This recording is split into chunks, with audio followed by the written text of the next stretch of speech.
লাতিন ফুটবলে আরও একটি নক্ষত্র পতনের অপেক্ষা।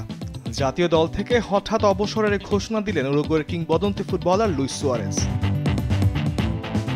প্যারাগুয়ের বিপক্ষে বিশ্বকাপ বাছাই পর্বের ম্যাচ দিয়ে ১৭ বছরের আন্তর্জাতিক ক্যারিয়ারের ইতি টানবেন তিনি। ২০২৬ বিশ্বকাপকে সামনে রেখে উরুগুয়ের সর্বোচ্চ গোলদাতাকে নিয়েই কোচ দিয়াগো গোদিন যখন ছক কষছেন, ঠিক তখনই হঠাৎ করে এই কিংবদন্তি ফুটবলার অবসরের দিলেন ঘোষণা।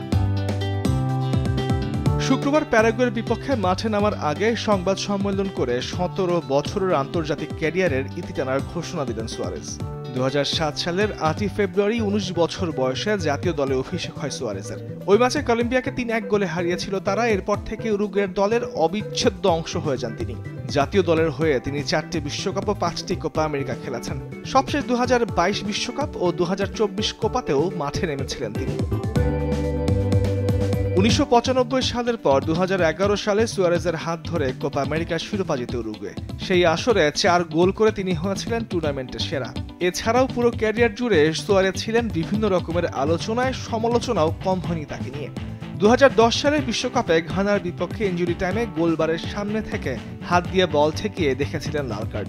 পরে সেই লাল কার্ড সুয়ারেজকে এনে দিয়েছিল খ্যাতি, কারণ টাইব্রেকারে গড়ানো সেই ম্যাচ শেষ পর্যন্ত জিতে ৪০ বছর পর বিশ্বকাপের সেমিতে পা রেখেছিল উরুগুয়েরা। এরপর ২০১৪ বিশ্বকাপে ইতালির কিয়েলিনিকে কামড় দিয়ে পেয়েছিলেন ৪ ম্যাচে নিষেধাজ্ঞা। জাতীয় দলকে কোপার শিরোপা জেতানো ক্যারিয়ারের সেরা অর্জন বলে মনে করেন এই ফুটবলার। শনিবারের পর আর উরুগুয়ের জার্সি গায়ে মাঠে নামবেন না স্ট্রাইকার। সেদিন বাংলাদেশ সময় ভোর ৫:৩০টায় প্যারাগুয়ের বিপক্ষে মাঠে নামবে সুয়ারেজ ও তার দল। জাতীয় দল থেকে অবসর নিলেও ইন্টার মায়ামির হয়ে খেলা চালিয়ে যাবেন স্ট্রাইকার।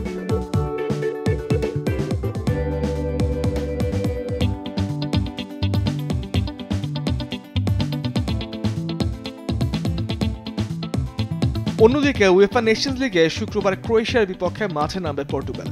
ওই ম্যাচে স্কোয়াডে রয়েছেন ৩৯ বছর বয়সী ক্রিস্টিয়ানো রোনালদো। নেশনস লিগে কোয়েটদের বিপক্ষে ম্যাচ দিয়ে স্বরূপে ফিরতে চান CR7। জাতীয় দলের হয়ে যদিও সাম্প্রতিক পারফরমেন্স ভালো না তার। সবশেষ ইউরো চ্যাম্পিয়নশিপে করতে পারেনি কোনো গোল। ২০২৪-এর নেশনস লিগে এখনো পর্যন্ত ৫ ম্যাচ খেলেও জালের দেখা পাননি তিনি, যার জন্য ২০২৬ বিশ্বকাপে খেলার নিশ্চয়তা এখনই দিতে চান না রোনালদো। তবে এটাও বলে দিয়েছেন যে ২০২৬ বিশ্বকাপে খেলতে চান তিনি, এবং সেটাও নিজের স্বরূপে ফিরে। তামিমুর রহমান, স্পোর্টস ডেস্ক, দেশ টিভি।